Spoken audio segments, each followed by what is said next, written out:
warahmatullahi wabarakatuh. Perkenalkan, saya Dr.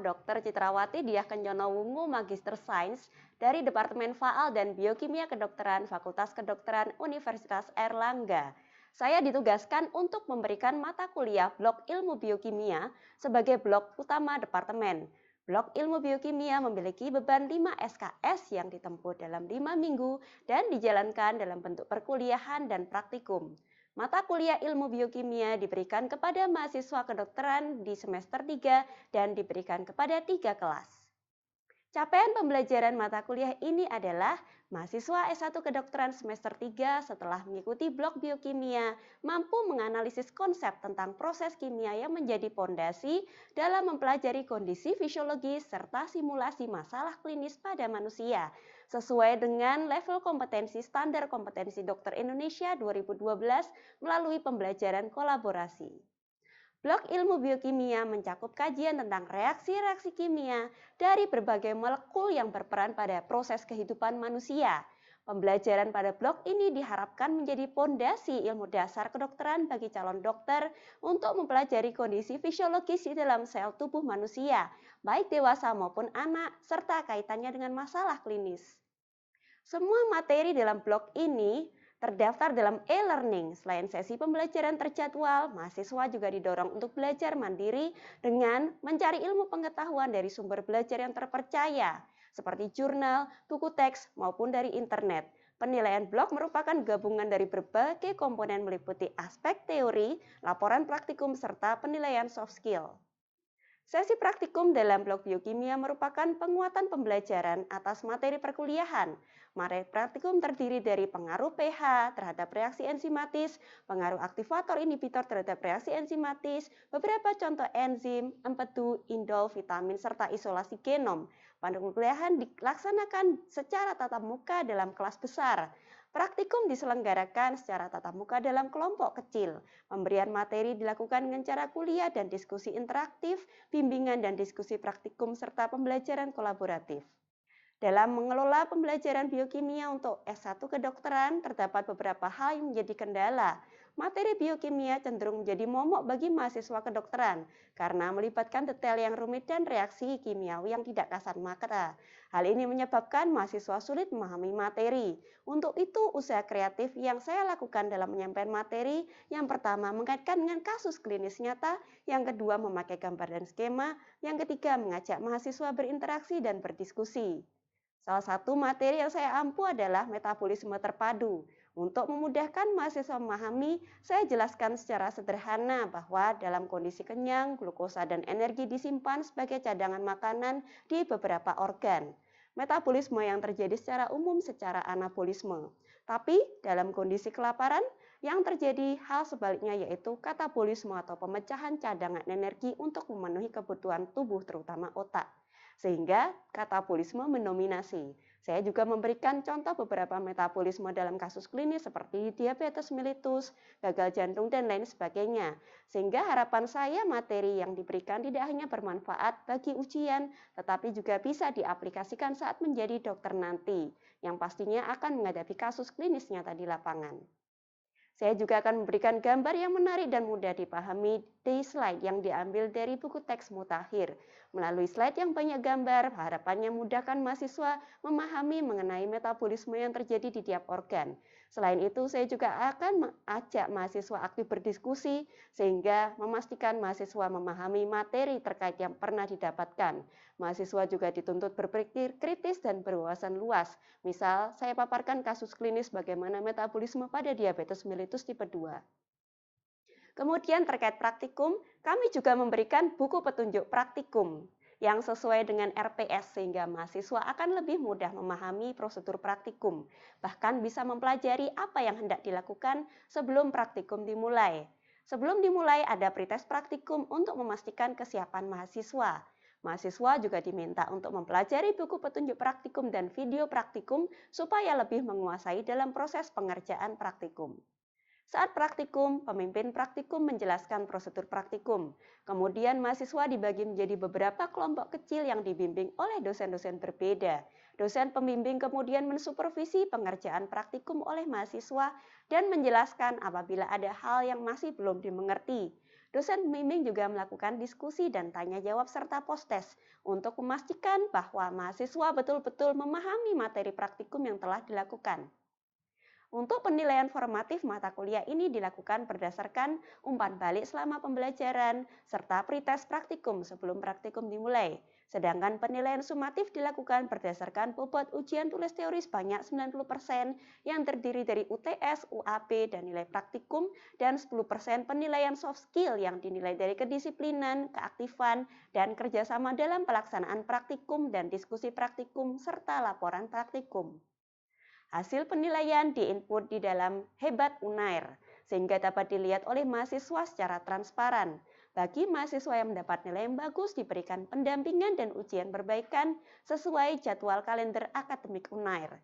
Berikut ini saya akan tampilkan video perkuliahan dan praktikum ilmu biokimia di Fakultas Kedokteran Universitas Airlangga. Silakan disaksikan. Selamat pagi semuanya, Assalamualaikum warahmatullahi wabarakatuh. Waalaikumsalam warahmatullahi wabarakatuh. Kita akan melanjutkan perkuliahan sebelumnya, yaitu tentang metabolisme. Pada kali ini kita akan mempelajari tentang metabolisme terpadu.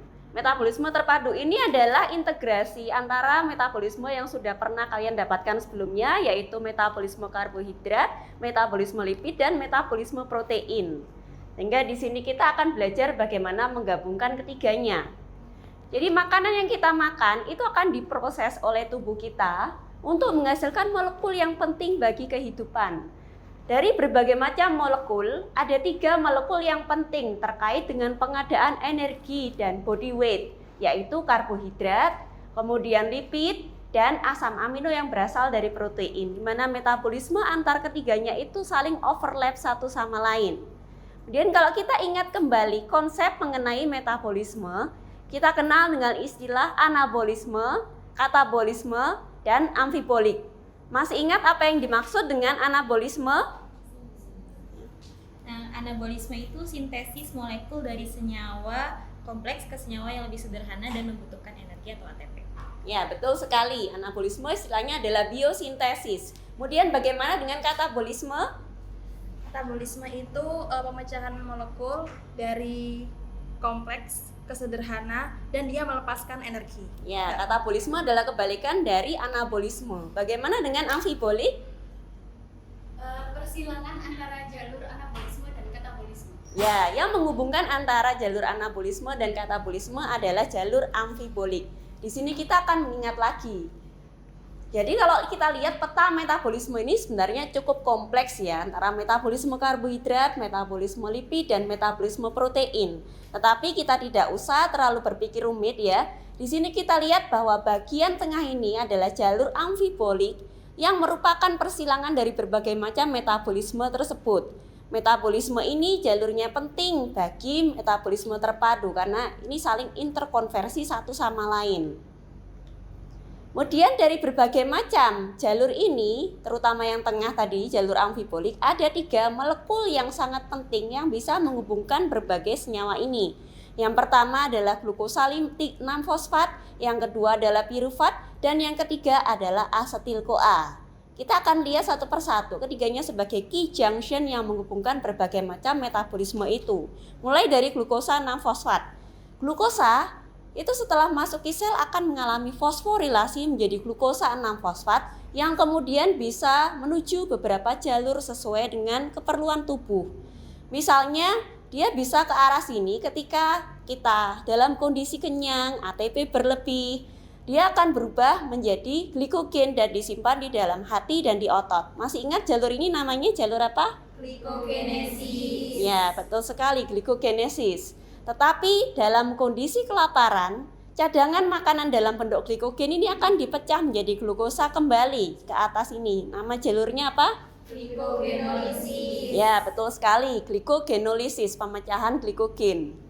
Kemudian ketika kita dalam kondisi kenyang setelah makan, glukosa ini akan juga diubah menjadi energi. Dia akan melalui jalur bawah ini menjadi pirufat. Masih ingat ini namanya apa? Glikolisis. Ya, glikolisis ketika ATP rendah sedangkan glukosa itu berlebih. Kemudian dia juga bisa melalui jalur alternatifnya diubah menjadi NADPH atau ribosa 5-fosfat. ketika dua senyawa ini diperlukan, masih ingat ini jalurnya namanya? HMP Shan. Ya, HMP Shan. Jadi ada berbagai macam jalur metabolisme yang bisa dilalui oleh glukosa melalui glukosa 6-fosfat. Demikian juga oleh pirufat dan asetil-CoA ini dia bisa kemana-mana, dia bisa dipakai untuk sintesis asam amino seperti alanin, bisa melalui metabolisme anaerobik menjadi laktat, bisa melalui proses oksidasi menjadi asetil-CoA, TCA cycle untuk sintesis asam lemak, untuk sintesis kolesterol badan keton, bahkan juga bisa dikembalikan menjadi glukosa lewat jalur gluconeogenesis. Jadi ini adalah gambaran bagaimana antara metabolisme karbohidrat, metabolisme protein, dan metabolisme lipid itu bisa saling interkonversi. Yang ini jalur metabolisme karbohidrat dari glukosa bisa ke glikogen, asam pirufat, asetil-CoA, dan siklus asam sitrat. Yang ini protein, kita bisa lihat bahwa sintesis protein ini bisa berasal dari senyawa-senyawa metabolisme karbohidrat. Tetapi dari protein ini juga bisa dipecah dan diubah menjadi senyawa pada metabolisme karbohidrat. Demikian juga lipid. Lipid ini bisa dipecah menjadi asam lemak dan gliserol, kemudian masuk ke jalur metabolisme karbohidrat, kemudian protein, kemudian juga bisa menghasilkan badan keton. Sebaliknya, apabila kita kenyang, banyak makan, nanti akan disimpan energi itu dalam bentuk triasil gliserol atau lipid. Kita bisa lihat bahwa mereka bisa saling bersilangan, tetapi antara lipid dan metabolisme protein harus melalui metabolisme karbohidrat terlebih dahulu. Kemudian kita tahu bahwa cadangan makanan di dalam tubuh ada beberapa model penyimpanan, ada dalam bentuk lipid di jaringan adiposa, glikogen di hati dan di otot, protein terutama di otot skelet. Apabila kita kelaparan, yang pertama kali dipakai adalah glikogen, diikuti oleh lipid dan protein. Kita akan pelajari terlebih dahulu metabolisme dalam kondisi kenyang. Dalam kondisi kenyang di hati, intinya glukosa itu akan dipakai untuk cadangan energi disimpan, bisa juga dipakai untuk sintesis berbagai macam senyawa lain. Kita bisa lihat untuk sintesis kolesterol, sintesis asam lemak, sintesis triasil gliserol, sintesis senyawa-senyawa yang terlibat dalam jalur HMP Shan, sintesis ATP melalui glikolisis dan lain sebagainya. Intinya hanya dua, utilisasi glukosa dan penyimpanan dalam bentuk cadangan energi.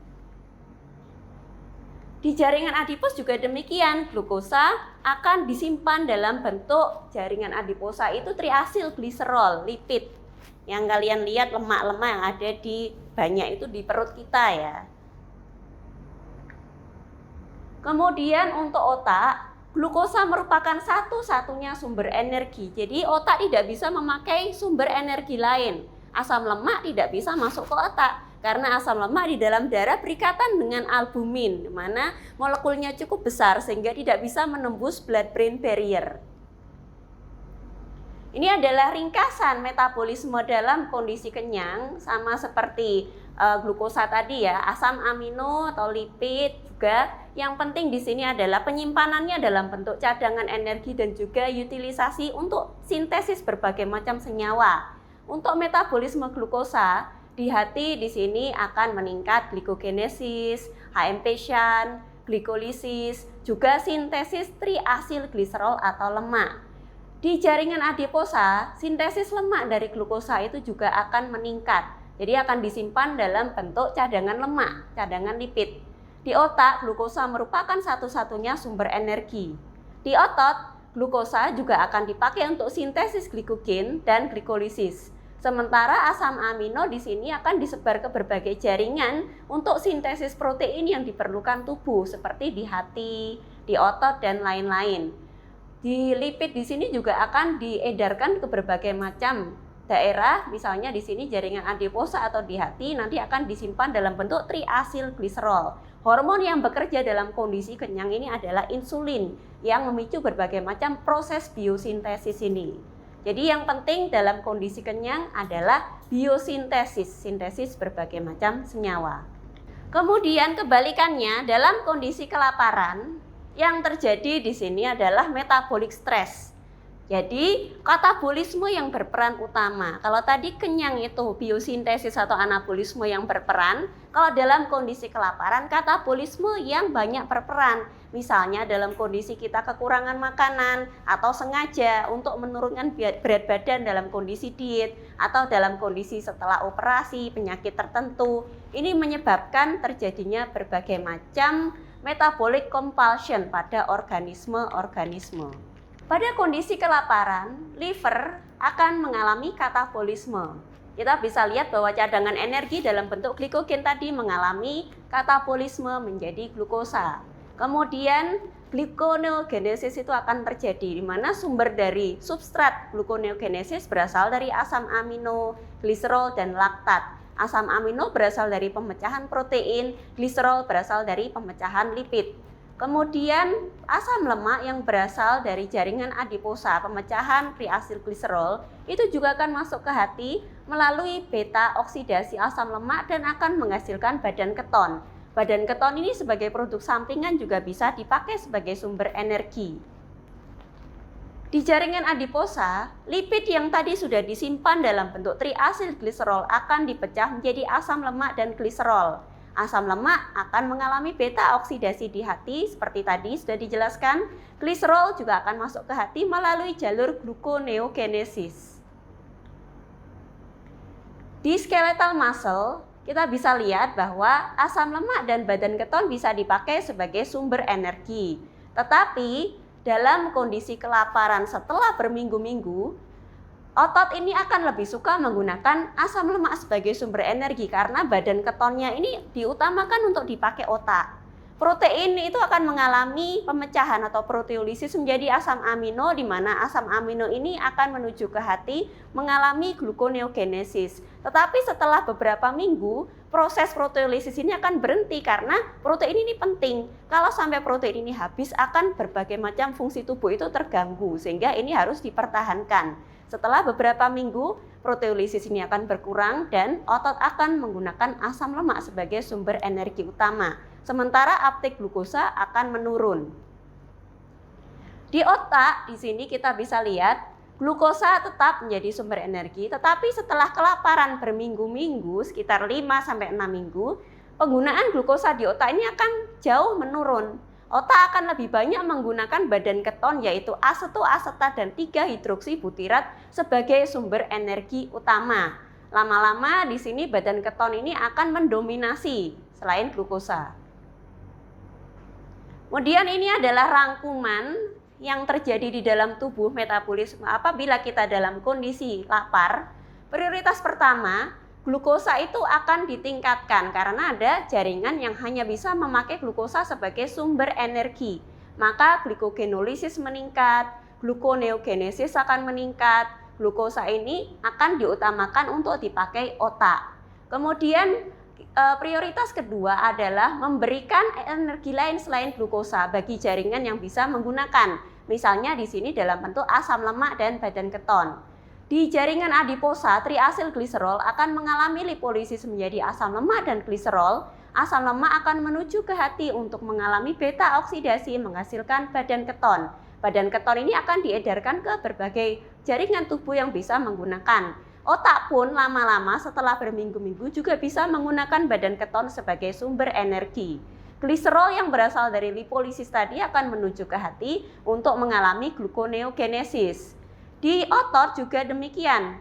Protein ini akan mengalami proteolisis di mana asam amino yang dihasilkan akan dipakai sebagai prekursor gluconeogenesis. Otot akan bisa menggunakan asam lemak dan badan keton sebagai sumber energi. Tetapi setelah berminggu-minggu, prioritas badan keton ini akan dipakai oleh otak. Jadi di sini glukosa yang awalnya banyak dipakai oleh otak itu akan menurun penggunaannya dan otak akan menggunakan badan keton sebagai sumber energi utama.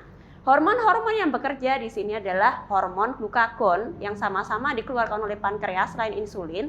Tetapi di sini kita bisa lihat bahwa ada hormon-hormon stres juga seperti kortisol dan epinefrin karena sebenarnya kelaparan itu adalah suatu metabolik stres yang mana ini akan memicu berbagai macam jalur katabolisme ini.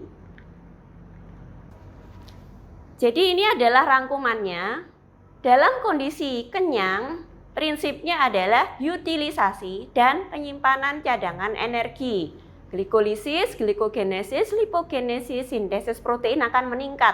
Metabolisme yang sifatnya anabolik itu akan meningkat. Hormon yang bekerja di sini adalah insulin. Tetapi dalam kondisi kelaparan, fasting, yang bekerja di sini adalah katabolisme. Cadangan-cadangan energi yang tadi disimpan itu akan dilepaskan sehingga gluconeogenesis, glikogenolisis, lipolisis, ketogenesis dan proteolisis itu akan meningkat semua, di mana proses ini akan dipicu selain oleh glukagon juga hormon-hormon stres seperti epinefrin, growth hormone dan kortisol.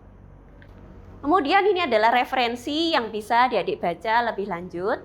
Barangkali ada pertanyaan dari kuliah kali ini. Apabila tidak ada pertanyaan, terima kasih banyak atas perhatiannya. Kita nanti akan pelajari lebih dalam di dalam sesi praktikum. Baik, selamat siang semuanya. Wassalamualaikum warahmatullahi wabarakatuh. Waalaikumsalam warahmatullahi wabarakatuh.